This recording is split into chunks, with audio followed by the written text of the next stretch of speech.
وَلَقَدْ صَرَّفْنَا فِي هَذَا الْقُرْآنِ لِلنَّاسِ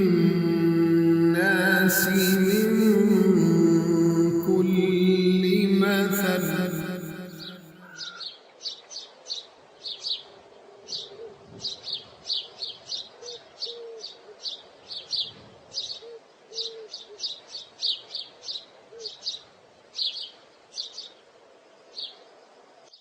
بسم اللہ الرحمن الرحیم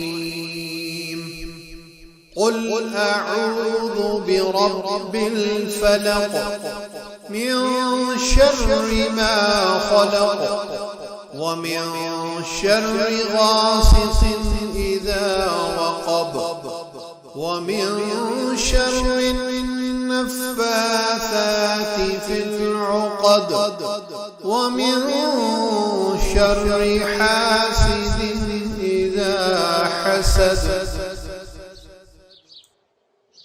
معزز خواتین و حضرات، سورۃ الفلق کی تلاوت حضرت قبلہ قاری صاحب سے آپ نے سماعت فرمائی۔ سب سے پہلے اس سورت کا ترجمہ پیش کیا جاتا ہے۔ اللہ کریم ارشاد فرماتا ہے، آپ فرما دیں میں پناہ لیتا ہوں صبح کے رب کی، اس کی پیدا کی ہوئی ہر چیز کے شر سے اور اندھیری رات کے شر سے جب وہ چھا جائے، اور گرہوں میں پھونک مارنے والی عورتوں کے شر سے، اور حسد کرنے والے کے شر سے جب وہ حسد کرے۔ یہ سورت فلق مدنی ہے، اس کی 5 آیتیں ہیں، اور اس کے بعد قرآن شریف کی آخری سورت سورۃ الناس ہے۔ یہ دونوں صورتیں اکٹھی نازل ہوئی تھیں، ان کا سبب نزول بھی ایک ہی ہے، اور ان کو نام بھی معوذتین کا اکٹھا دیا جاتا ہے، یعنی پناہ مانگنے والی صورتیں، 2 صورتیں۔ اس صورت اور اس کے بعد والی صورت، ان دونوں کا شان نزول اور ان کے نازل ہونے کا پس منظر یہ ہے کہ نبی کریم رؤوف الرحیم صلی اللہ علیہ وآلہ وسلم نے مکہ شریف میں جس طرح وقت گزارا، اس پر ہم وقتاً فوقتاً پہلے اختصار کے ساتھ کچھ گزارشات پیش کرتے چلے آ رہے ہیں۔ جو دشواریاں، امتحانات، مخالفتیں اور نبی کریم صلی اللہ علیہ وسلم نے ان ساری دشواریوں کے مقابلے پر جس طرح تحمل کا مظاہرہ فرمایا، وہ سب کچھ کتابوں کے اندر تفصیل کے ساتھ مذکور ہے۔ مدینہ شریف میں ہجرت کرنے کے بعد اس قسم کی مخالفتوں کا سلسلہ رکا نہیں۔ سب سے پہلے تو جب آپ صلی اللہ علیہ وآلہ وسلم مدینہ شریف پہنچے تو مکہ کے پرانے دشمنوں نے مدینہ کے لوگوں کو بھی پیغام بھیجا کہ ہمارے بندے تمہارے پاس پہنچ گئے ہیں۔ ذرا الفاظ دیکھیے، یا انہیں ہمارے حوالے کر دو یا پھر ہماری دشمنی مول لینے کے لیے تیار رہو۔ تو ان کو بھی قریش مکہ نے نبی کریم صلی اللہ علیہ وآلہ وسلم کے مکہ کے اندر رہنے والے دشمنوں نے تھریٹ کیا۔ یہ پچھلے لوگوں کی طرف سے ابھی تک امتحان جاری تھا، اور خود مدینہ کے اندر جو لوگ رہتے تھے ان میں ایک گروہ منافقین کا کھڑا ہو گیا۔ یہ بات اہم ہے کہ مکہ شریف میں منافقوں کا وجود نہیں تھا۔ نبی کریم صلی اللہ علیہ وآلہ وسلم کی اعلان نبوت کے ابتدائی دنوں میں نبی پاک علیہ الصلوۃ والسلام کا ساتھ دینا کوئی آسان کام نہیں تھا۔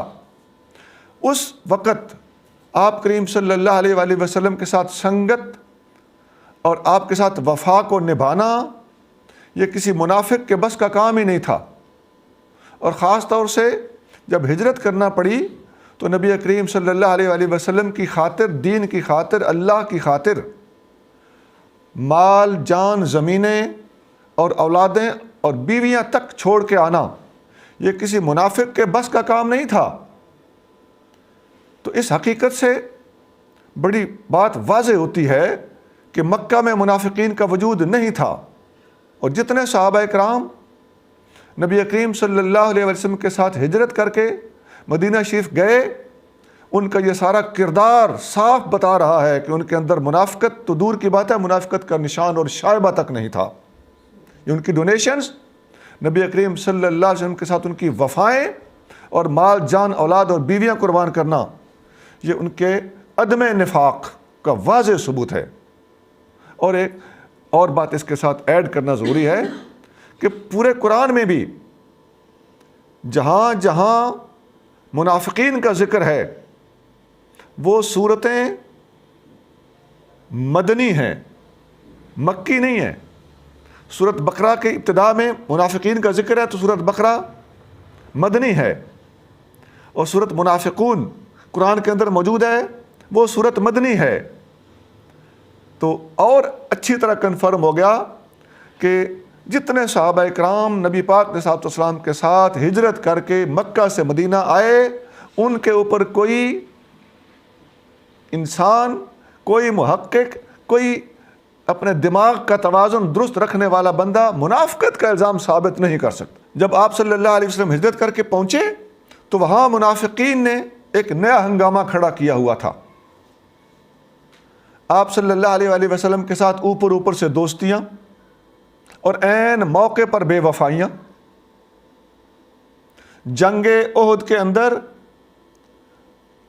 عبداللہ بن ابی منافق عین موقع پر میدان جنگ میں سے ٹوٹل 1000 تعداد تھی نبی پاک علیہ الصلوۃ والسلام کے ساتھ لشکر کی، تو ان میں سے اپنے وہ 300 بندے توڑ کر واپس لے کے چلا گیا۔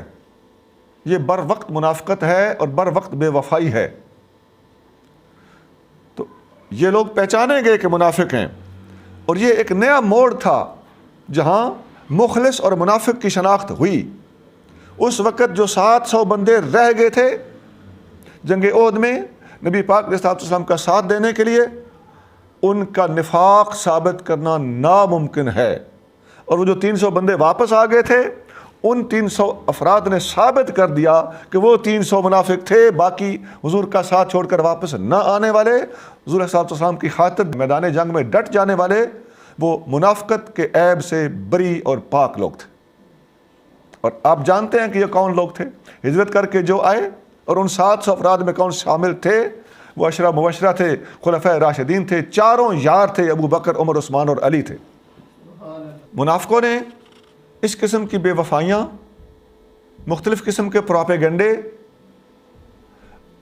ان کے ساتھ ساتھ ایک حتمی حربہ یہاں تک کر دیا کہ مسلمانوں کے خلاف مختلف طریقوں سے عملیات اور جادو کا بھی سہارا لیا۔ پہلے جب نبی پاک علیہ الصلوۃ والسلام اور آپ کے مخلص صحابہ اکرام ہجرت کر کے مدینہ شریف پہنچے تھے، تو جب تک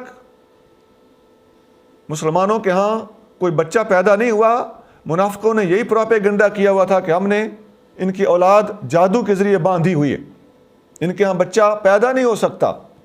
تو حضرت عبداللہ بن زبیر رضی اللہ تعالیٰ عنہ، حضرت ابوبکر صدیق رضی اللہ تعالیٰ عنہ کے نواسے، یہ جب پیدا ہوئے تو مدینہ کی سرزمین میں مسلمانوں کا سب سے یہ پہلا بچہ تھا جس کے پیدا ہونے سے ہر طرف مبارک بادیوں کی لہر دوڑ گئی، اور یہودیوں کی وہ ساری افواہیں اور پروپیگنڈا خاک میں مل گیا۔ اب اسی طرح کی حرکتیں کرتے کرتے، یہ میں بہت سے ان کے حربے بتا رہا ہوں، بالآخر انہوں نے نبی کریم صلی اللہ علیہ وآلہ وسلم پر جادو کا وار کرنے کی کوشش کی۔ نبی پاک علیہ الصلوۃ والسلام کے پاس ایک یہودی لڑکا کام کرتا تھا، اس لڑکے کو استعمال کر کے اس کے تھرو مدینہ کے ایک یہودی لبید بن اعصم، الف عین صاد میم، اعصم، اس یہودی نے اس لڑکے کے ذریعے سے نبی کریم صلی اللہ علیہ وسلم کی استعمال شدہ کنگھی مبارک اور اس کنگھی مبارک میں لگے ہوئے آپ کے منہ مبارک، بال مبارک وہ حاصل کیے اور ان میں اپنا کچھ عمل کر کے گرہیں لگا کر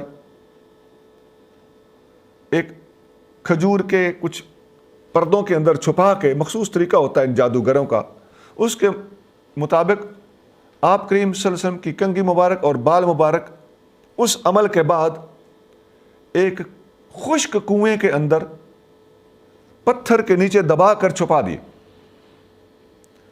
اس کی وجہ سے نبی کریم رؤوف الرحیم صلی اللہ علیہ وآلہ وسلم کی طبیعت پر کسی قسم کا کوئی ایسا اثر نہیں ہوا جس سے آپ کے فرائض نبوت کے اندر خدا نخواستہ کوئی خلل آیا ہو۔ آپ روحانی طور پر، ذہنی طور پر مکمل مضبوط رہے اور فرائض نبوت کما حق کو سر انجام دیتے رہے، اور اللہ کریم نے اپنے محبوب صلی اللہ علیہ وآلہ وسلم کو اس قسم کی کسی پیچیدگی سے یکسر محفوظ رکھا۔ ہاں، جسمانی طور پر جس طرح بخار، سر درد وغیرہ ہو جاتے ہیں تو آقا کریم صلی اللہ علیہ وآلہ وسلم پر اس کا محض جسمانی اثر ضرور ظاہر ہوا، اور یہ ساری کی ساری ڈیٹیل میں نے اختصار کے ساتھ آپ کے سامنے رکھی ہے۔ یہ بخاری، مسلم اور بہت ساری کتابوں کے اندر اس واقعہ کی تفصیل موجود ہے، اور اس پر امت کا اجماع اور اتفاق ہے۔ تمام علماء نے متفقہ طور پر اس چیز کو مسرح طریقے سے واضح کیا ہے کہ نبی کریم صلی اللہ علیہ وآلہ وسلم کی ظاہری صحت پر اس کا اثر ہوا تھا، اور یہ کوئی بڑی بات نہیں ہے۔ یہ ہو سکتا ہے آپ علیہ الصلوۃ والسلام کو بخار ہوا، ادروائز بھی بخار ہوئے، آپ کو سر مبارک میں درد ہوا، سر کا درد نبیوں کی تکلیف ہے۔ آپ کریم صلی اللہ علیہ وسلم کو زخم آئے، آپ کے سر مبارک میں سے خون بہا، آپ کو شدید زخم آیا جنگ احد میں، حتیٰ کہ سیدنا علی المرتضیٰ رضی اللہ تعالیٰ عنہ پانی بھر بھر کے لاتے تھے، اور سیدۃ النساء رضی اللہ تعالیٰ عنہ آپ کے زخم مبارک کو دھوتی تھیں، حتیٰ کہ خون نہ رکا تو آپ کریم صلی اللہ علیہ وسلم کے اس مبارک زخم کے اندر کھجور کی چٹائی جلا کر اس کی راکھ بھری گئی، جس سے وہ خون تھم گیا اور رک گیا۔ تو اس قدر جسمانی تکلیفوں کا ہونا حتیٰ کہ نبیوں کی شہادتیں تک ہوتی رہی ہے، یہ ایک الگ ایشو ہوتا ہے۔ تو اسی حد تک اس کا اثر تھا۔ آپ کریم صلی اللہ علیہ وآلہ وسلم نے جب یہ چیز محسوس فرمائی تو آپ علیہ الصلوۃ والسلام نے اللہ کریم سے دعا فرمائی، شفا کی درخواست کی، تو اللہ تعالیٰ جل شانہ نے آپ کریم صلی اللہ علیہ وآلہ وسلم کو یہ دو صورتیں، سورۃ الفلق اور سورۃ الناس، یہ عطا فرمائیں۔ اب یہ ساری ڈیٹیل صحیح بخاری کی حدیث نمبر 5765 اور صحیح مسلم کی حدیث نمبر 5703 5703 ان حدیثوں کے اندر موجود ہے، جس کا میں نے اپنے لفظوں میں خلاصہ آپ کے سامنے رکھ دیا ہے۔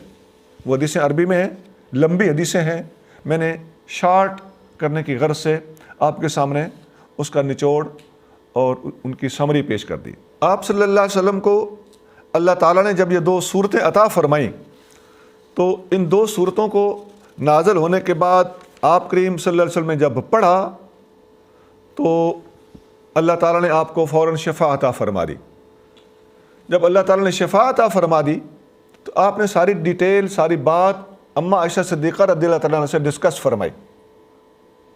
ہماری اماں عائشہ صدیقہ رضی اللہ تعالیٰ عنہ، تو یہ آپ کریم صلی اللہ علیہ وسلم کی شفقت، رحمت اور گھریلو اخلاق تھا کہ آپ اپنی بہت سی چیزیں اپنے زوجہ مطہرہ کے ساتھ شیئر کرتے تھے۔ سیدہ عائشہ صدیقہ رضی اللہ تعالیٰ عنہ نے آپ علیہ الصلوۃ والسلام سے یہ بات عرض کی کہ اللہ کے رسول، آپ نے وہ جو کنگھی اور بال وغیرہ، وہ جو جادو کے وہ جو ان کے آلات تھے ان لوگوں نے جو استعمال کیے تھے، ان کو آپ نے جلا کیوں نہیں دیا اور باہر نکال کر سر عام اس بات کو اوپن کیوں نہیں کیا اور اس مجرم کا نام ظاہر کیوں نہیں کیا؟ آپ صلی اللہ علیہ وسلم کی شان رحمت للعالمین دیکھیے، آپ نے جواباً ارشاد فرمایا کہ اے عائشہ، اللہ نے مجھے شفا عطا فرما دی اور میں نے اس بات کو پسند نہیں کیا کہ لوگوں کے اندر فساد کو بھڑکاؤں اور کسی برے آدمی کی برائی پبلک میں ظاہر کروں۔ تو یہ آپ کریم صلی اللہ علیہ وآلہ وسلم کی لوگوں کے عیبوں پر پردہ ڈالنے کی ایک بہت عظیم مثال ہے۔ یہ اختصار کے ساتھ ان دو صورتوں کے نزول کی حد تک ان سے فائدہ لینا، اللہ نے جو ان کو نازل کر کے اپنے نبی صلی اللہ علیہ وآلہ وسلم کو شفا عطا فرمائی، یہ اس کو ان صورتوں کے نزول کا پس منظر اور ان کا فیضان، اس حد تک یہ بات تو کلوز ہوئی۔ اب ایک پوائنٹ یہ بھی ہے کہ مطلق دم کرنا، صورت کوئی بھی ہو، یہ جو پڑھ کے پھونکا مارا جاتا ہے، دم کیا جاتا ہے، اس کی شرعی حیثیت کیا ہے؟ حدیثوں میں آتا ہے، نبی کریم رؤوف الرحیم صلی اللہ علیہ وآلہ وسلم سے یہ حدیث حضرت عوف بن مالک اشجعی رضی اللہ تعالیٰ عنہ نے روایت کی ہے۔ وہ فرماتے ہیں کننا نرقا فی الجاہلیت، ہم جہالت کے زمانے میں بھی دم کرتے تھے۔ فقلنا یا رسول اللہ، ہم نے مسلمان ہونے کے بعد عرض کیا یا رسول اللہ کیف ترا فی ذالک، آپ کیا حکم فرماتے ہیں کہ ہم دم کرتے رہیں؟ فقال آردوا الی رقاکم، جو کچھ پڑھ کے پھونکتے ہو نا وہ میرے سامنے پیش کرو، وہ مجھے سناؤ تم پڑھتے کیا ہو۔ دم کرنے میں کوئی حرج نہیں ہے، لا باس بالرقا ما لم یکن فیہ شرک، دم کرنے میں اس وقت تک کوئی حرج نہیں ہے جب تک اس کے اندر شرک نہ ہو، یعنی ایسے الفاظ نہ ہو کہ کسی بت کا نام لے کے دم کر رہے ہو، کسی اللہ کے دشمن کا نام لے کے دم کر رہے ہو، اللہ کے سوا کسی کو اللہ اور خدا اور معبود قرار دے کر تم دم کرتے پھرو، اس کی اجازت نہیں ہے، مجھے اپنے الفاظ سناؤ۔ دیکھیے سوال بتا رہا ہے کہ پرانی چیزوں کو نبی کریم صلی اللہ علیہ وآلہ وسلم کی بارگاہ میں پیش کر کے نئے طریقے سے ریکمینڈ کروانا یہ صحابہ کرام کا طریقہ تھا، تاکہ کسی قسم کا شک ہے تو وہ کلیئر ہو جائے۔ اور نبی کریم صلی اللہ علیہ وآلہ وسلم نے سابقہ ایسی چیزوں کو برقرار رکھا ہے جن کے اندر کوئی گناہ یا شرک کی بات نہ ہو، یا ان سے منع نہ کر دیا گیا ہو، اللہ نے ان کو منسوخ نہ کر دیا ہو۔ اور خاص طور سے شرک کے بارے میں ایک پوائنٹ اچھی طرح سامنے آ گیا کہ شرک اللہ کو، اللہ کے محبوب کو سب ناپسندیدہ چیزوں میں زیادہ ناپسند ہے، اور دم کے حوالے سے بھی یہ نقطہ سامنے آ گیا کہ دم اس وقت تک جائز ہوتا ہے، دم اٹ سیلف منع نہیں ہے جب تک اس کے اندر الفاظ غلط نہ ہوں۔ یہ جو لوگ آج کل طرح طرح کے دم کرتے پھرتے ہیں، انتر منتر کالی کلنتر، اور یہ جادو اور دم میں فرق ہی نہیں سمجھتے، یہ بہت بڑی بیماری ہے۔ جادوگری، ابھی جس نے آپ نے سنا نبی کریم صلی اللہ علیہ وسلم پر جادو کرنے کی جس نے یہ سازش سارا کام یہ کرتوت کیا تھا وہ یہودی تھا، اور یہ بات بڑی پکی اور کنفرمڈ ہے کہ اس وقت تک یہودی یا یہودی ذہن کے لوگ جادو کے میدان میں بہت تیز ہوتے ہیں، حتیٰ کہ یہ لوگ جادوگری کو اولیائی سمجھتے ہیں، ولایت سمجھتے ہیں، بہت بڑا کمال سمجھتے ہیں، اور یہ ہم نے آنکھوں سے دیکھا ہے کہ پھول کر بیٹھے ہوتے ہیں، اور یہ ہر جائز ناجائز کام کے لیے جادو کر گزرتے ہیں، یہ لوگوں کی اولادوں پر جادو کر دیتے ہیں، لوگوں کے دینی معاملات میں جس بندے کو ایکٹیو دیکھتے ہیں اس کے خلاف جادو سے کام لیتے ہیں۔ جن لوگوں نے نبی کریم صلی اللہ علیہ وسلم کے خلاف یہ اقدام اٹھانے سے خدا کا خوف نہیں کیا، وہ کسی عام آدمی کے بارے میں کیسے خدا کا خوف کر سکتے ہیں؟ یہ لوگ لوگوں کو قتل کرنے اور مار ڈالنے تک کے لیے جادو کرنے سے باز نہیں آتے۔ اور یاد رکھیے حدیثوں میں آتا ہے کہ حد الساحر ضربۃ بالسیف، جادوگر کی سزا شرعی اور قانونی سزا کی بات کر رہا ہوں، وہ یہ ہے کہ اس کو تلوار کے ساتھ قتل کر دیا جائے۔ تو جس کی سزا دنیا میں قتل ہے، اگر دنیا میں قانون کی گرفت سے بچ بھی گیا تو آخرت میں اپنی تیاری کر لے۔ اس قسم کے عاملوں، اس قسم کے جادوگروں اور اس قسم کے پھوکے مارنے والے ظالموں کو اللہ اس کے رسول کی طرف سے سخت تنبیہ ہے۔ جادو کے بارے میں تفصیلات قرآن کے بعض دیگر مقامات پر بھی موجود ہیں۔ ہاروت ماروت کے حوالے سے بھی، حضرت موسیٰ علیہ السلام کے زمانے کے جادوگروں کے حوالے سے بھی، اور سورۃ فلق اور سورۃ الناس کے نزول کے حوالے سے بھی میں نے اختصار کے ساتھ اشارے دے دیے ہیں۔ ہم ان کی تفصیل میں جائیں تو یہ مضمون بہت طویل ہو جائے گا، لیکن سمجھداروں کے لیے یا تھوڑا بہت مطالعہ رکھنے والوں کے لیے، جو صرف اور صرف علماء کی اچھی گفتگو سنتے بھی رہتے ہیں، ان کے لیے بھی یہ ہنٹس کافی ہیں۔ میں یہودیوں کی عادت بتا رہا ہوں کہ یہ جادو کے ماہر ہوتے ہیں، اور ان کے ہم خیال لوگوں کی عادت بتا رہا ہوں، یہ بھی جادو کے ماہر ہوتے ہیں۔ اور یہاں ایک اور بات بھی کہہ دینا مناسب ہے کہ یہ جو پھونک مارنا ہوتا ہے، یہ جادوگر بھی، اب قرآن کی آیت موجود ہے من شر النفاثات فی العقد، تو جادوگرنیاں بھی پھونکے لگاتی ہیں، لیکن اسی طرح اہل اللہ بھی جادو کا توڑ جب کرتے ہیں اور اللہ کا کلام پڑھتے ہیں تو اس کو پڑھ کر بھی پھوکا لگاتے ہیں۔ تو پھوکے کا جواز میں بتا رہا ہوں کہ پھوکے کے اندر اگر بری تاثیر ہم تسلیم کرتے ہیں تو اچھے پھوکے کی اچھی تاثیر بھی تسلیم کرنا پڑے گی۔ اور یہ جو نظر لگ جاتی ہے، العین حق، حدیث شریف میں آتا ہے کہ نظر کا لگ جانا پر حق ہے۔ بخاری، مسلم اور بہت سی دوسری حدیث کی کتابوں کے اندر یہ حقیقت موجود ہے۔ سورۃ نون والقلم کی آخری 2 آیتیں نظر بد کا علاج کرنے کے لیے ایک مانی ہوئی اللہ کی رحمت اور اللہ کا کلام ہے۔ وَإِن يَكَادُ الَّذِينَ كَفَرُوا لَيُزْلِقُونَكَ بِأَبْصَارِهِمْ لَمَّا سَمِعُوا الذِّكْرَ وَيَقُولُونَ إِنَّهُ لَمَجْنُونٌ وَمَا هُوَ إِلَّا ذِكْرٌ لِّلْعَالَمِينَ۔ مختصر سا دم ہے یہ، اگر ایک بار پڑھ کے پھونکا مارا جائے، پھر 2 بار پڑھ کے پھونکا مارا جائے، پھر 3 بار پڑھ کے پھونکا مارا جائے، جسٹ 1 منٹ کا یہ کام ہے۔ اللہ کے فضل سے جس کو نظر بد لگی ہو اس کا علاج ہو جاتا ہے۔ نظر بد کے اور کئی علاج ہیں۔ نبی کریم صلی اللہ علیہ وآلہ وسلم سے موطا امام مالک میں صحیح سند کے ساتھ حدیث منقول ہے کہ آقا علیہ الصلوۃ والسلام نے ایک صحابی کا علاج کیا اور نظر کا اتارا مخصوص طریقے سے فرمایا۔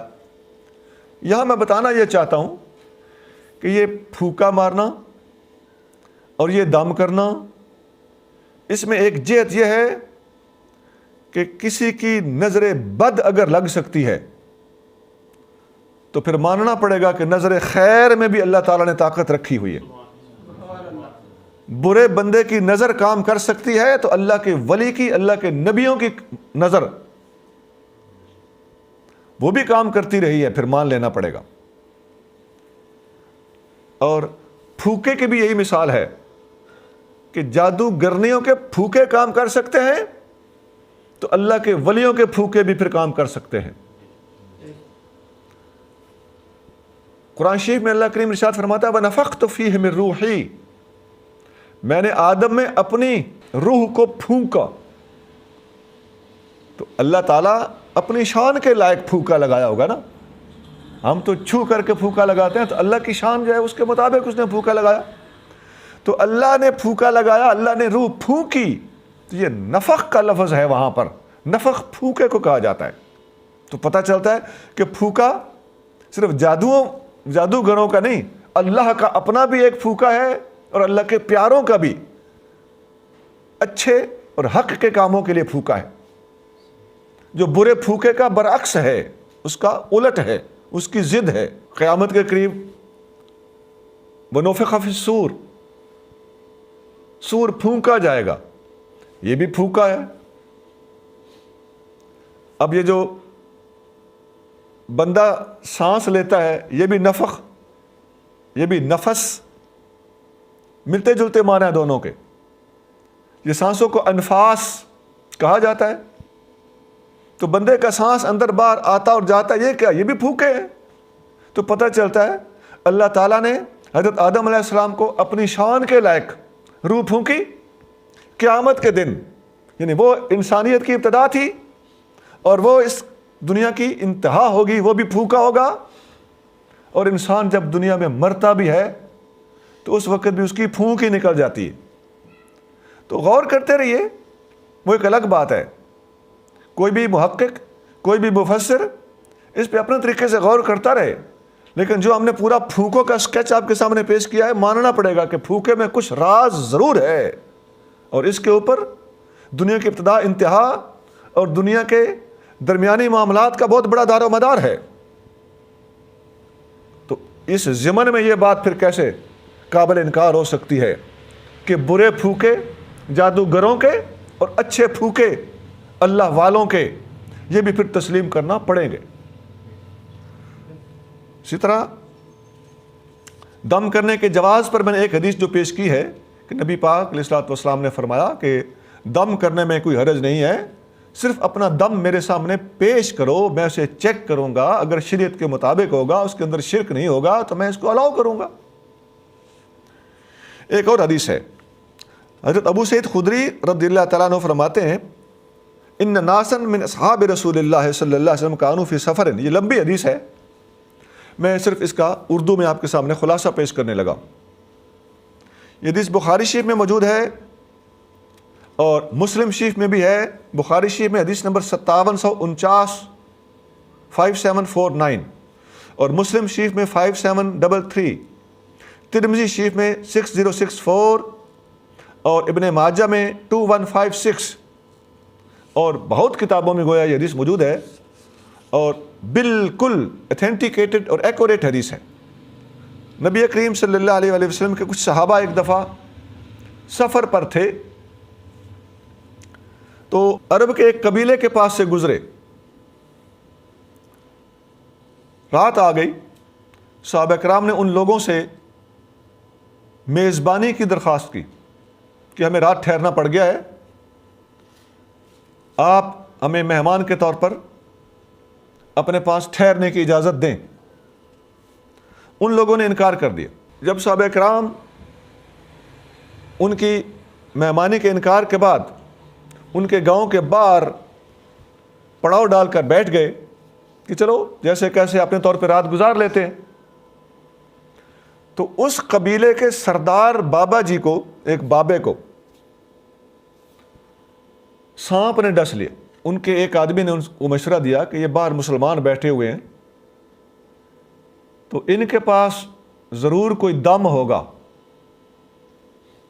اور تم لوگوں نے ان کی مہمان نوازی نہیں کی تھی، اب وہ دم پتہ نہیں کرتے بھی ہیں کہ نہیں، لیکن ریکویسٹ تو کر کے دیکھو. وہ گئے کہ ہمارے بابے کو سانپ نے ڈس لیا ہے، آپ اس کو دم کر سکتے ہیں؟ تو ایک صحابی نے کہا ہاں میں دم تو کرتا ہوں، لیکن تم نے ہماری مہمان نوازی نہیں کی تھی، اب ہمیں حق حاصل ہے کہ ہم تم سے کچھ ڈیمانڈ کریں. انہوں نے کہا کیا چاہتے ہو؟ تو انہوں نے کہا کہ ہمیں 30 بکریاں چاہیے. 30 اور بعض کتابوں میں 40 کا عدد ہے، یہ ہو جاتا ہے. اور یہ جو حدیث میرے سامنے ہے اس میں ایک ریوڑ کا ذکر ہے. ظاہر ہے 10 سے زیادہ بکریوں تو اسے ریوڑ بھی کہا جا سکتا ہے، اور 30-40 بکریوں تو ریوڑ ہوگا. تو انہوں نے کہا کہ مجھے بکریوں کا ریوڑ چاہیے، بابا تمہارا ٹھیک ہو جائے گا. انہوں نے کہا ٹھیک ہے، آپ دم کرو، ہم بکریاں دے دیں گے. اس صحابی نے سورۃ فاتحہ پڑھ کے دم کیا، بابا ٹھیک ہو گیا، بکریاں وصول کر لی گئیں. اور اس صحابی نے باقی صحابہ اکرام کو بتایا کہ ہم ان بکریوں کو آپس میں تقسیم اس وقت تک نہیں کریں گے جب تک میں نبی پاک علیہ الصلوۃ والسلام کے پاس جا کر کنفرم نہ کر لوں کہ ہم نے جو کیا ہے غلط تو نہیں کیا. دیکھو یہ وہی بات آ گئی کہ دم کرنے کے بارے میں بھی پوچھ رہے تھے کہ دم کرنا جائز بھی ہے کہ نہیں، تو فرمایا جب تک شرک نہ ہو جائز ہے. تو یہاں پھر ایک نیا کیس ہے. صحابہ اکرام نے جا کر پوچھا، اس صحابی نے جا کر پوچھا یا رسول اللہ یہ واقعہ پیش آیا ہے، اس صورت میں ہمارا وہ بکریاں لے لینا ان کو آپس میں تقسیم کر لینا درست ہے یا نہیں؟ آپ علیہ الصلوۃ والسلام نے دل لگی فرمائی. آپ نے فرمایا کہ تمہیں کس نے بتایا؟ ہاں تم نے کیا پڑھ کے دم کیا تھا؟ عرض کہ حضور سورۃ فاتحہ پڑھی تھی. تو میں تمہیں کس نے بتایا کہ یہ دم ہے؟ واقعی یہ دم ہے. اور آپ لوگوں کو بتا رہا ہوں کہ سورۃ فاتحہ کا ایک نام سورۃ شفا بھی ہے، شفا دینے والی سورت. تو آپ نے دل لگی فرمائی کہ ٹھیک کیا ہے، بکریاں آپس میں تقسیم کر لو اور میرا بھی حصہ رکھنا، کیونکہ دم تو حضور نے سکھایا تھا نا. تو اس حدیث سے پتہ چلتا ہے کہ اس قسم کی صورتحال میں کسی اس قسم کے ضدی آدمی سے جب اس کو اللہ تعالیٰ مسلمانوں کے سامنے جھکنے پر مجبور کر رہا ہو تو ایسی صورتحال سے فائدہ اٹھاتے ہوئے مسلمانوں کا ایسے لوگوں سے کچھ وصول کر لینا جائز ہے. لیکن اس سے یہ استدلال نہیں کیا جا سکتا کہ ہم دین پڑھانے کے لیے پیسے فکس کر لیں، تقریر کرنے کے لیے پیسے فکس کر لیں. یہ اور صورتحال تھی اور اس سے ہمارا یہ استدلال کچھ اور ہوگا، یہ درست نہیں ہوگا. تو یہ ایک دلچسپ حدیث ہے اور بہترین خوبصورت واقعہ ہے. اور سورۃ فاتحہ کی شان اور پھونک مارنے کا جواز، دم کرنے کا جواز اور اس قسم کے لوگوں سے پیسہ یا مال بکری وغیرہ وصول کر لینے کا جواز، یہ سب کچھ ثابت ہوتا ہے.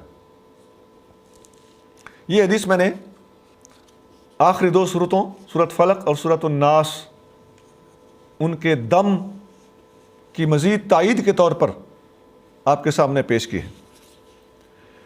ایک اور حدیث میں آتا ہے حضرت عمر بن شعیب اپنے والد سے وہ ان کے دادا سے، یہ حضرت عبداللہ بن عمر بن عاص کی بات ہو رہی ہے.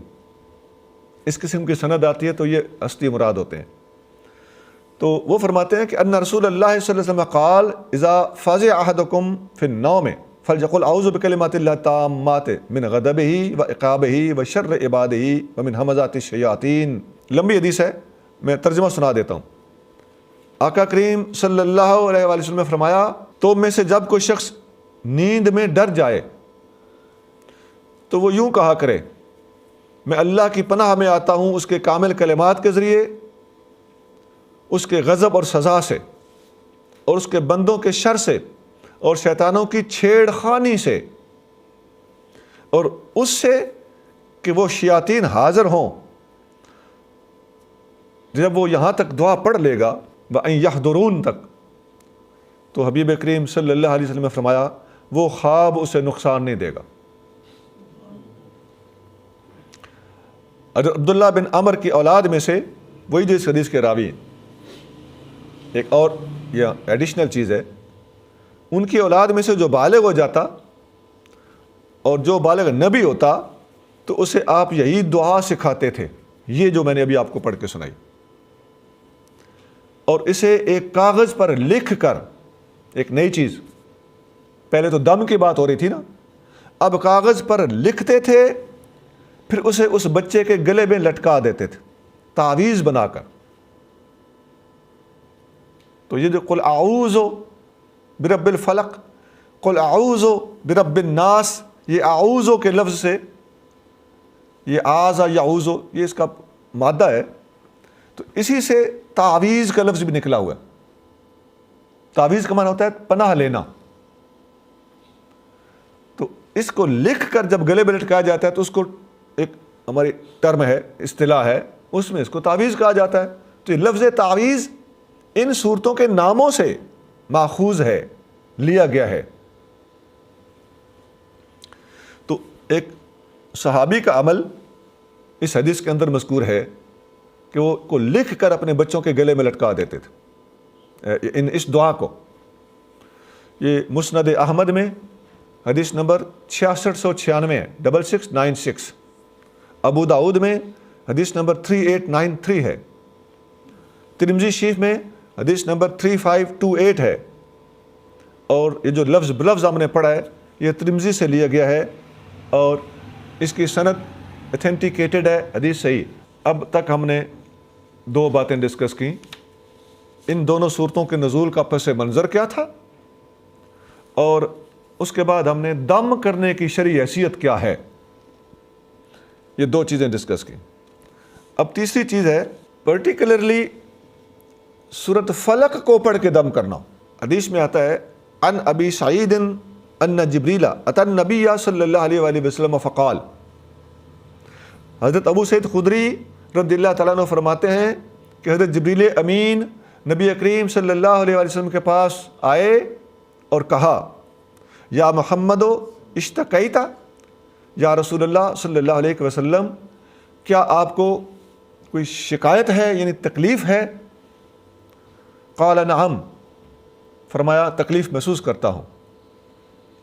قال بسم اللہ ارقیک، جبریل امین نے نبی پاک علیہ السلام سے فرمایا کہ میں آپ کو دم کرنے لگا۔ دم کیا کیا؟ بسم اللہ ارقیک، میں آپ کو اللہ کے نام سے دم کرتا ہوں۔ من کل شیء یؤذیک، ہر اس چیز سے جو آپ کو ایذا دیتی ہے۔ من شر کل نفس وعین حاسدۃ، ہر جان اور ہر آنکھ سے جو حسد کرتی ہے۔ بسم اللہ ارقیک واللہ یشفیک، میں اللہ کے نام سے آپ کو دم کرتا ہوں اور اللہ آپ کو شفا دے گا۔ یہ الفاظ وہ جو پہلے آپ نے اتنے الفاظ سنے ان سے ڈیفرنٹ ہیں، اور یہ حدیث مسلم شریف حدیث نمبر 5700 اور ترمذی شریف حدیث نمبر 972 ہے۔ اس میں سورۃ فلق مکمل نہیں پڑھی گئی، لیکن اس کے کچھ الفاظ استعمال کیے گئے ہیں، اس لیے میں نے اس کو سورۃ فلق کے دم کے تحت بیان کر دیا ہے۔ ایک اور حدیث میں آتا ہے، حضرت ابو ہریرہ رضی اللہ تعالیٰ عنہ نبی کریم صلی اللہ علیہ وسلم کے بارے میں روایت کرتے ہیں کہ میں بیمار تھا، حضرت ابو ہریرہ بیمار تھا، نبی کریم صلی اللہ علیہ وسلم میرے پاس میری عیادت کے لیے، پوچھنے کے لیے، ہاسپٹیلٹی کے لیے تشریف لائے۔ فقال الا ارقیک برقیۃ، میں تمہیں دم کرتا ہوں، رقانی بہا جبریل علیہ السلام، وہ دم مجھے جبریل علیہ السلام نے کیا تھا۔ اب وہی دم جو جبریل نے حضور کو کیا، اب حضور علیہ السلام آگے اس کو ٹرانسفر کر رہے۔ فقلت بلا بابی و امی، حضرت ابو ہریرہ فرماتے ہیں کہ میں نے نبی پاک علیہ السلام سے عرض کیا کیوں نہیں، میرے ماں باپ آپ پر قربان ہوں، دم فرمائیے۔ قال، آپ صلی اللہ علیہ وسلم نے فرمایا بسم اللہ ارقیک واللہ یشفیک من کل داء فیک من شر النفاسات فی العقد ومن شر حاسد اذا حسد۔ اب یہ الفاظ پہلے والے دم سے زیادہ واضح ہیں، جن سے پتہ چلتا ہے کہ یہ سورۃ فلق ہی کا دم کیا جا رہا ہے۔ اس حدیث سے پتہ چلتا ہے کہ حضرت جبریل امین نے جو نبی کریم صلی اللہ علیہ وسلم کو دم کیا تھا، اس کے الفاظ پہلی حدیث میں اختصار کے ساتھ بیان ہوئے ہیں، اور جو نبی کریم صلی اللہ علیہ وسلم نے دم آگے فرمایا ہے وہ اپنے ڈیٹیل کے ساتھ آگے حضرت ابو ہریرہ کو دم فرمایا۔ اور فرقا بہا ثلاث مرات، حضرت ابو ہریرہ رضی اللہ عنہ فرماتے ہیں کہ نبی کریم صلی اللہ علیہ وسلم نے یہ دم مجھے 3 بار فرمایا۔ اب دم کرنے کے آداب بھی پتہ چل گئے کہ پھونک 3 بار مارنا چاہیے، یہ مسنون طریقہ ہے، نبی پاک صلی اللہ علیہ وسلم کا یہی طریقہ ہے کہ آپ نے 3 مرتبہ دم فرمایا۔ اور 3 کا عدد ایک الگ ایشو ہے، اس سے تھوڑا سا ڈیفرنٹ ہے، اس سے تھوڑا سا ریلیٹڈ بھی ہے کہ 3 کا عدد شریعت میں کیا حیثیت رکھتا ہے۔ یہ رکوع میں، سجود میں عام طور پر 3 بار پڑھا جاتا ہے، یہ وتر عدد کہلاتا ہے۔ اور نبی کریم صلی اللہ علیہ وسلم 3 بار دعا فرمایا کرتے تھے، کان اذا دعا دعا ثلاثا، دعا ثم دعا ثم دعا۔ یہ حدیثوں میں چیزیں ملتی ہیں کہ آپ کریم صلی اللہ علیہ وسلم کی عادت مبارک تھی کہ ایسی باتوں کو 3 بار ریپیٹ فرماتے تھے۔ بعض حدیثوں میں آتا ہے کہ آپ خطاب بھی فرماتے تھے لوگوں کو سمجھانے کے لیے، ایک بات کو بعض کا 3 بار ریپیٹ کرتے تھے، سمجھاتے تھے، اور بالکل موتیوں کی طرح ایک لفظ جدا جدا کر کے گفتگو کرنے کی عادت مبارک تھی، اور بعض باتیں سمجھانے کے لیے بار بار دہرا بھی دیتے تھے۔ اچھا، یہ اب تک 3 باتیں ہو گئیں۔ سورۃ فلق کے نزول کا پس منظر، نمبر 2 دم کرنے کی شرعی حیثیت۔ نمبر 3 پرٹیکولرلی سورۃ فلق کا دم۔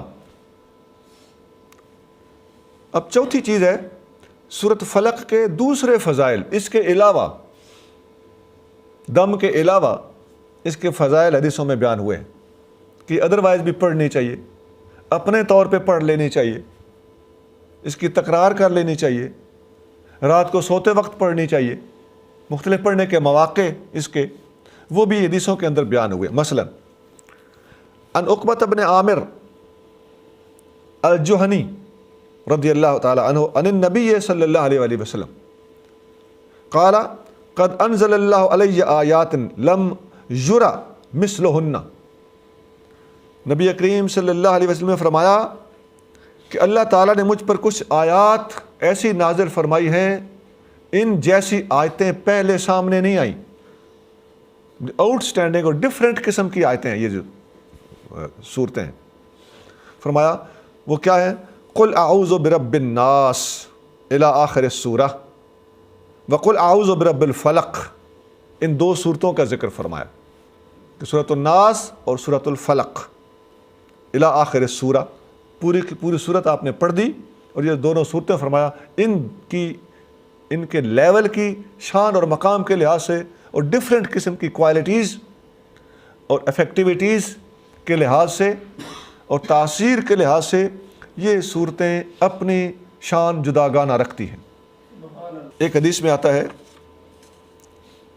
نبی کریم صلی اللہ علیہ وآلہ وسلم سے حضرت ابو مسعود رضی اللہ تعالیٰ عنہ روایت کرتے ہیں لقد انزل علی آیات لم ينزل علی مثلہن المعوذتین، میرے اوپر کچھ آیتیں ایسی نازل ہوئی ہیں جن جیسی مجھ پر پہلے نازل نہیں ہوئیں۔ اب وہ بھی عربی ہے، یہ بھی عربی ہے، ان جیسی ہونے کا یہ مطلب نہیں ہے کہ عربی نہیں ہے تو عربی، ان جیسی نہ ہونے کا یہ مطلب بھی نہیں ہے کہ ان کی شان کچھ کم ہے۔ مطلب یہ ہے کہ ان کے اندر اثر، تاثیر، تعلیمات اور ہیں، اور ان کے اثر اور ان کا فیض اور ان کی تعلیمات یہ کچھ آؤٹ اسٹینڈنگ قسم کی ہیں۔ اس لیے نبی کریم صلی اللہ علیہ وسلم نے اس لحاظ سے یہ بات ارشاد فرمائی، اس پہلو کے لحاظ سے کہ ان کی مثال نہیں ملتی۔ یہ حدیث المعجم الاوسط میں 2658 اس کا حدیث نمبر ہے 2658، اور سند اس کی صحیح ہے، اور یہ حدیث بعض کتابوں میں حضرت عبداللہ بن مسعود رضی اللہ تعالیٰ عنہ سے بھی روایت کی گئی ہے۔ عبداللہ بن مسعود کا نام میں نے اہل علم کی ضرورت کے پیش نظر لیا ہے تاکہ کچھ غلط فہمیاں ان کی دور ہو جائیں، علمی ذہن رکھنے والے لوگوں کو کلیئر ہو جائے کہ عبداللہ بن مسعود فرما رہے ہیں کہ یہ دو صورتیں نبی کریم صلی اللہ علیہ وسلم پر اللہ نے قرآن کے طور پر نازل فرمائی ہیں، اور فرما رہے ہیں کہ ان جیسی صورتیں مجھ پر اللہ نے نازل نہیں فرمائی۔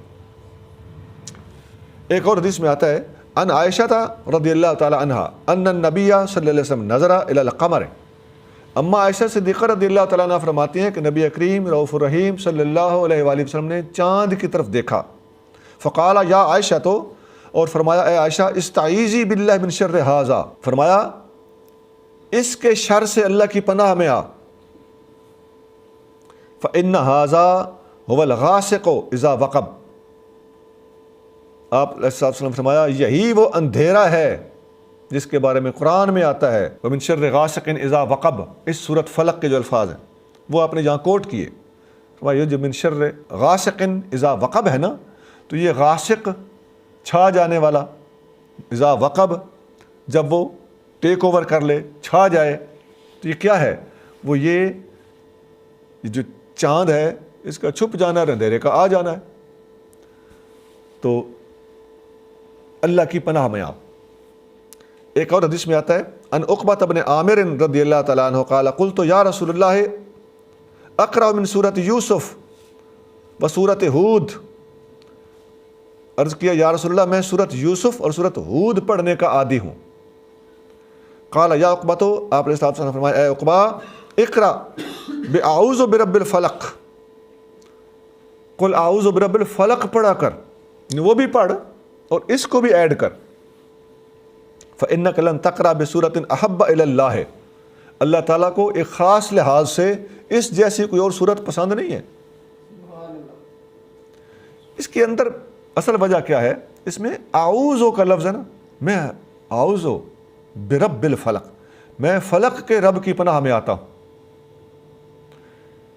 دیکھیے ایک مثال دینے لگا ہوں، اس زمانے میں بھی اور آج بھی، اس زمانے میں جنگوں میں جب کوئی کسی سے پناہ لیتا تھا نا، تو جس کے اندر بھی خوف خدا ہوتا تھا یا اپنی ذات، شخصیت، قوم، قبیلے کے شان مقام کا اور آبرو کا احساس ہوتا تھا، تو پناہ لینے والے کو پناہ دے دیتا تھا۔ بھائی اس نے ہینڈز اپ کر دیے، اب اس کو کیا مارنا؟ تو اب بھی یہی حال ہے، ہینڈز اپ کر دینے والے کو مار دینا قانونی طور پر بھی جرم سمجھا جاتا ہے، یہ کوئی طریقہ نہیں۔ تو جو اللہ کے سامنے ہتھیار ڈال دے، ایمان سے بتائیے اللہ تعالیٰ سب سے بڑا غیور ہے کہ نہیں ہے؟ سب سے بڑا آبرو والا ہے کہ نہیں ہے؟ تو اللہ تعالیٰ سے پناہ لینے والا بندہ، اور یہ بات جاتے جاتے عرض کر دوں، جو غریب لوگ، پسے ہوئے لوگ، آہیں نکالنے والے لوگ، لوگوں کے ظلم کا شکار ہونے والے لوگ جب اللہ سے پناہ لیتے ہیں نا، تو اللہ تعالیٰ ان کی سائیڈ اس طرح لیتا ہے جیسا لینے کا حق ہوتا ہے۔ اس لیے حضور فرماتے ہیں اتق دعوت المظلوم، مظلوم کی آہ سے ڈرنا، وہ سیدھی عرش پہ جاتی۔ تو اس لیے فرمایا یہ سورت اللہ کو بڑی پسند ہے، یہ قل اعوذ برب اور برب الفلق، آگے فلق کے اندر کتنی باریکیاں ہیں، اس کے کئی پہلو ہیں۔ فلق رات کو پھاڑ کر سورج کا نکلنا، یہ افلاق کہلاتا ہے۔ کسی چیز کو چیر کے سامنے آنے کو فلق کہا جاتا ہے۔ تو یہ گویا اس میں اشارہ ہے کہ جو تکالیف کے اندھیرے چھٹا کر شفاؤں کے اجالے عطا کرتا ہے، جو دکھوں کے اندھیرے اور گھٹا ٹوپ گھٹائیں ایک طرف ہٹا کر انسانوں کو اور پناہ مانگنے والوں کو سکھ کی دولت سے مالا مال کر دیتا ہے، میں اس کی پناہ میں آتا ہوں۔ اللہ سے پناہ مانگی جا رہی ہے تو رب الفلق کے نام سے مانگی جا رہی ہے۔ اس میں اس طرف اشارہ ہے کہ اللہ سے جو چیز مانگنی ہو اس کی اسی شان کو مینشن کر کے اس سے وہ چیز مانگو۔ تو اللہ کے بہت سے نام ہیں، تو شافی کہہ کر شفا مانگو، رزاق کہہ کر رزق مانگو، عزیز کہہ کر عزت مانگو، اور مجیب المدتر، بے بسوں کی آہیں سننے والا کہہ کر دکھوں میں اس کو پکارو، اور جادوگر وغیرہ کا علاج کرنا ہو تو رب الفلق کہہ کر اسے پکارو۔ یہ اس کو پکارنے کے آداب ہیں۔ تو آقا صلی اللہ علیہ وسلم نے فرمایا کہ یہ سورت اللہ کو سب سے زیادہ پسند ہے، وَأَبْلَغَ عِنْدَهُ مِنْهَا، اور سب سے بڑھ کر پہنچنے والی، امیجیٹ ایکشن لینے والی، اللہ کی بارگاہ میں فٹافٹ پہنچنے والی اور سریع الاسر سورت یہی ہے۔ فَإِنِ اسْتَطَعْتَ أَن لَا تَفُوتَكَ فَافْعَلْ، اگر تم سے ہو سکے کہ اس کو کبھی مس نہ کرو تو پھر ایسا ہی کرنا، کبھی اس کو چھوڑنا، ترک نہ کرنا۔ ایک اور حدیث میں آتا ہے، صحیح بخاری میں حدیث نمبر 4976 ہے، جو ابھی پڑھنے لگا ہوں، میں صرف اردو پڑھنے لگا ہوں۔ حضرت زر بن حبیش کا بیان ہے کہ میں نے حضرت ابی بن کعب رضی اللہ تعالیٰ عنہ سے سورۃ الفلق اور سورۃ الناس کے بارے میں دریافت کیا۔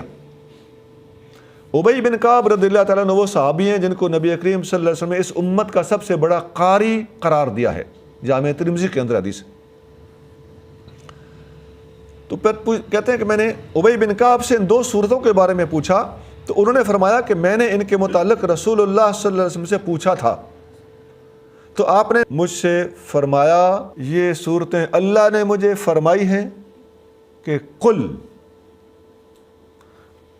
کا لفظ اللہ نے بولا ہے، تو میں قل کا لفظ ڈیلیٹ نہیں کرتا، میں اللہ کے مبارک الفاظ کو ریپیٹ کرنے کے لیے، ان لفظوں سے برکت لینے کے لیے قل کا لفظ بھی ساتھ پڑھتا ہوں۔ کہہ دو، اللہ نے کہا تھا نا کہہ دو، تو کہہ دو کا لفظ تو اللہ کا فرمایا ہوا تھا، تو حضور فرما رہے ہیں میں نے اس کو قرآن کے اندر ایڈ کیا ہوا ہے، اور اس کو میں نے ڈیلیٹ نہیں کیا، اس کو میں نے ختم نہیں کیا۔ کیوں؟ کہ یہ جس کے الفاظ ہیں میں ان کی برکت کے پیش نظر بے ان منو ان اسی طرح لفظ بلفظ قرآن کے اندر مینشن کرنا ضروری سمجھتا ہوں۔ یہاں تک ہم نے جتنے پوائنٹ ڈسکس کیے ہیں وہ میں باری باری سناتا آیا ہوں۔ اب آخر میں سورۃ الفلق کا تفسیری خلاصہ سن لیجیے۔ یہ ترجمہ نہیں ہے، ترجمہ میں نے سٹارٹ میں پڑھ دیا تھا، اب اس کا خلاصہ ہے، اس کو ترجمہ تفسیر ملا کر اس کا جو صحیح امپیکٹ ہے وہ میں آپ کے سامنے پیش کرنے لگا۔ فرمایا اے محبوب، آپ پر آسمانی تعلیمات کے نزول کا سلسلہ مکمل ہونے کو ہے۔ ہر بیماری، ہر امتحان اور ہر فتنے کے خلاف عملی تدابیر کے ساتھ ساتھ اپنے رب سے پناہ لیتے ہوئے پڑھیے۔ میں صبح کے مالک کی پناہ میں آتا ہوں جو اندھیروں کو پھاڑ کر روشنی برپا کرتا ہے اور تکالیف کو نجات میں تبدیل کرتا ہے۔ اولاً ہر اس چیز کے شر سے جس کو اس نے پیدا کیا۔ نمبر 2، رات کی تاریکی کے شر سے جب وہ چھا جائے۔ نمبر 3، ان جادوگر عورتوں کے شر سے جو گرہوں میں پھونکے مارتی ہیں۔ اور نمبر 4، ہر حسد کرنے والے کے شر سے جب وہ حسد کرے۔ سبحان ربک رب العزت عما یصفون وسلام علی المرسلین والحمد للہ رب العالمین۔